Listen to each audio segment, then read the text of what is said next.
Joining us now is Steve Albertson, and Steve Albertson is the editor of the #1 blog in Virginia, The Bull Elephant, also my favorite blog. It's the only one I read. There's a couple others in the state, but The Bull Elephant, my #1 blog, and he's a very accomplished lawyer in the area that he practices, and he's also the head of the Conservative Fellowship, and they worked hard on electing chairman and state central members. Steve, welcome. Good morning, John. How are you? Okay, so going into the district conventions where new state central leadership is elected, going in, the big battle, of course, primary and conventions, and it was about split. Now we have a new makeup. How are your pro-convention? You ran a lot of candidates, made a big effort. How are your results overall? We look pretty good, John. This season was pretty tough. We had a lot of organized and very well-funded opposition from the Virginia Conservative Network folks, the so-called establishment folks behind that organization, and an organization called Next Gen GOP, which we look at as sort of successor organizations to the YG Network folks that tried unsuccessfully to gain seats 2 years ago. They were much more successful this year with a much lighter touch. They figured out that slating was counterproductive and tried a much more effective tack this time. They did pick up a number of seats, but in areas where they were successful, we were able, in most instances, to offset that with successes in other areas. And so we maintain a solid pro-convention majority on the State Central Committee. Okay, now I had heard the opposite. I had heard that somebody told me last night that the exact opposite, that the pro-primary members had a big cycle and they were now firmly in control. That's why I wanted to get you on to get the truth.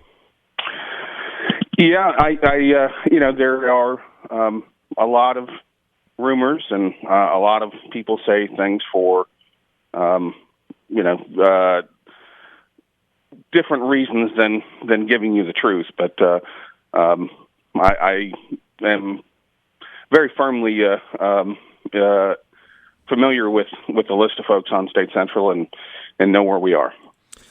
Well, in our district, District 4, one of your candidates, Jason Baker, he was a first-time candidate. He actually ran a very spirited race and did not get beat by that much. There were 3 candidates. He came in 4th. Carrie Allen, the 3rd vote-getter, defeating him, but not by that big of a margin.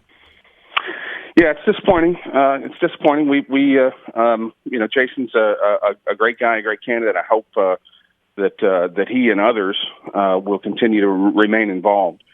But there wasn't a whole lot of organization backing our candidates in the 4th and in a couple of other places where we just don't have the sort of organizational foothold that we have in most other places.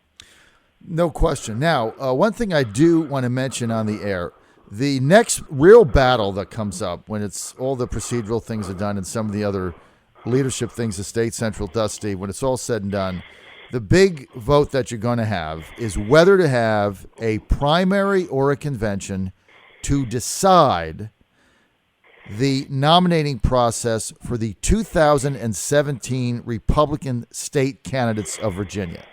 Now, explain to our audience when that happens and what the makeup of it is now. Well, as you know, John, last summer, when it was decided that we would have a presidential primary, the March 1 presidential preference primary, there was a compromise offered by folks who didn't want to have that process done via a party-run process, some variation of a convention process to bind our delegates. And in that compromise, it was decided that the party should prefer a convention for 2017. So a primary in 2016, a convention in 2017. That decision, I think, is the operating decision. It's not one that is set and binding, as far as I know. But I think that is the operating presumption of the party and of the State Central Committee. To the extent we have a vote on that, and I'm sure we will, I expect that it will come up at one of the next couple of State Central meetings. So when you say the next couple, but I don't think there's a schedule for it. Over the summer, but ahead of the November election, give us a timeline. Yeah, it'll be before November, I'm sure, and the reason for that is that this is going to be a big convention, and arrangements for it will have to be undertaken soon, so that we can make sure we've got the venue locked down and can begin all of the preparations for that. Steve, I want to say on the record, when you go into the vote for what is going to happen in 2017, the 3 State Central elected members in the 4th District, which include Pete Berkheimer, Barbara Tabb, and Carrie Allen, all 3 of those are on the record publicly in saying that they would vote in favor of a convention in 2017 because of the deal that was made in 2015 for the presidential primary. So we asked all of them, and all of them said without a doubt they would honor that deal. So I would expect, or those that want a convention for 2017 can expect convention votes from Pete Berkheimer, Barbara Tabb, and Carrie Allen based on what they said and the people of their words. I wouldn't doubt that at all. Here's my position, Steve. I'm in favor of a convention in 2017, hands down, for a number of reasons, which I don't have time to go into. But the biggest reason, Steve, is that we got to end the division we have in the Republican Party of Virginia. And the only way you're going to do that is by start to actually honoring the commitments you make. And I think if you make a deal and you shake hands and you look people in the eye and you say, okay, if you do this, I'll do that. I don't care if you were not on State Central or just got elected. Don't you think people have to honor that deal? I do. We had a very long, drawn-out battle last year about the presidential primary versus some variation of the convention theme, and a lot of very good people undertook in good faith to reach a compromise. And I think good faith requires that compromise be adhered to.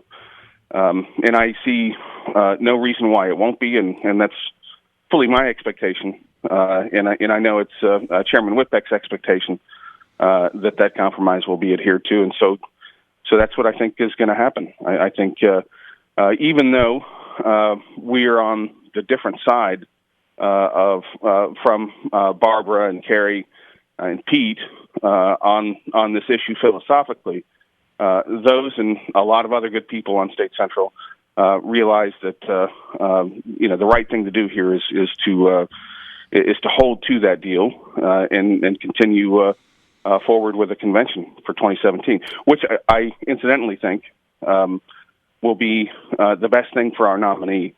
Whoever that is, whether it's Corey Stewart or Rob Whitman or Ed Gillespie. I think any one of them getting nominated by what's bound to be a very big and very well-run convention is going to be a great launching pad for their success next November.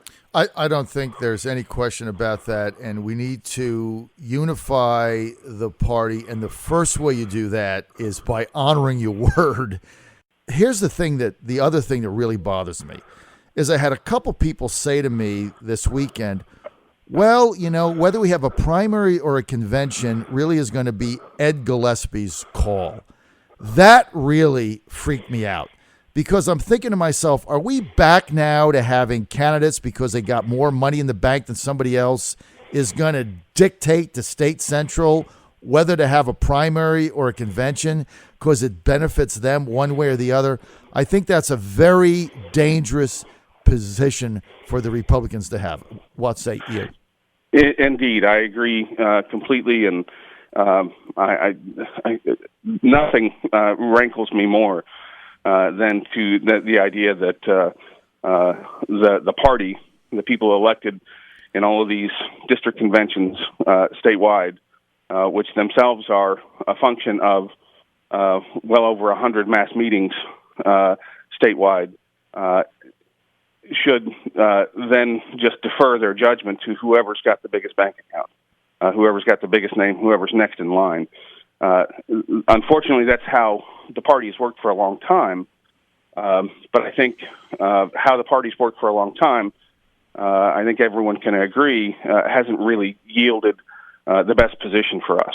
I think the best thing we need to do for the party, for the health of the party, and to grow the party, is to give the grassroots their voice, and their voice over the establishment, the lobbyists and consultants that have for too long had an outsized voice in how the party is run, and instead give that to ordinary Republican activists governing our body from our party from the bottom up rather than from the top down.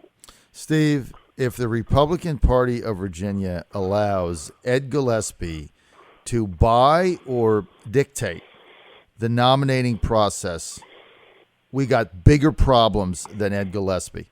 I could just tell you that right now. I agree with you 100%. I don't care who the nominee is.